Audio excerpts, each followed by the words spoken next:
The Queen Bee. Two kings' sons once upon a time went into the world to seek their fortunes, but they soon fell into a wasteful, foolish way of living, so that they could not return home again.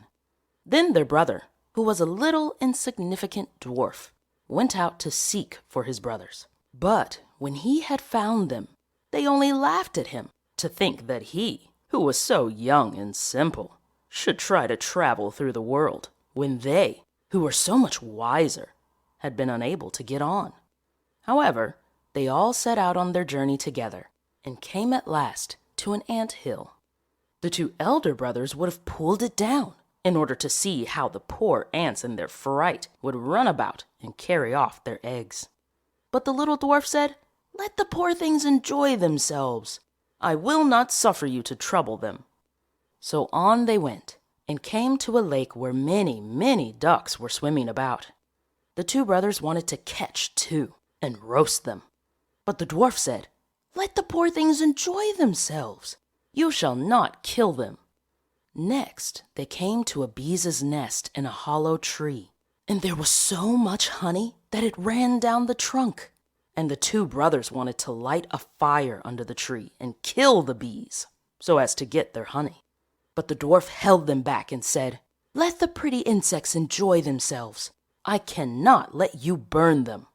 At length, the three brothers came to a castle, and as they passed by the stables, they saw fine horses standing there, but all were of marble, and no man was to be seen. Then they went through all the rooms, till they came to a door on which were 3 locks. But in the middle of the door was a wicket, so that they could look into the next room. There they saw a little gray old man sitting at a table, and they called to him once or twice, but he did not hear. However, they called a third time, and then he rose and came out to them.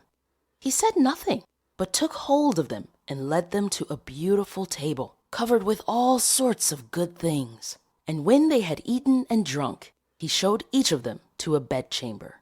The next morning he came to the eldest and took him to a marble table, where there were 3 tablets, containing an account of the means by which the castle might be disenchanted.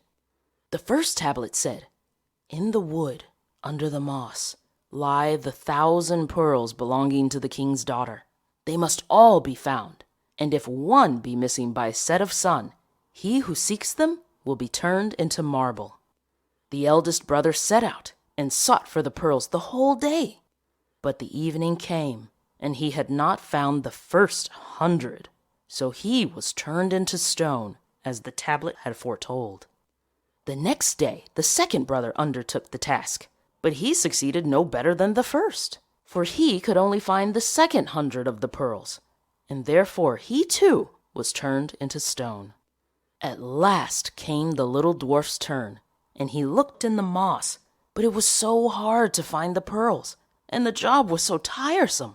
So he sat down upon a stone and cried. And as he sat there, the king of the ants, whose life he had saved, came to help him with 5,000 ants.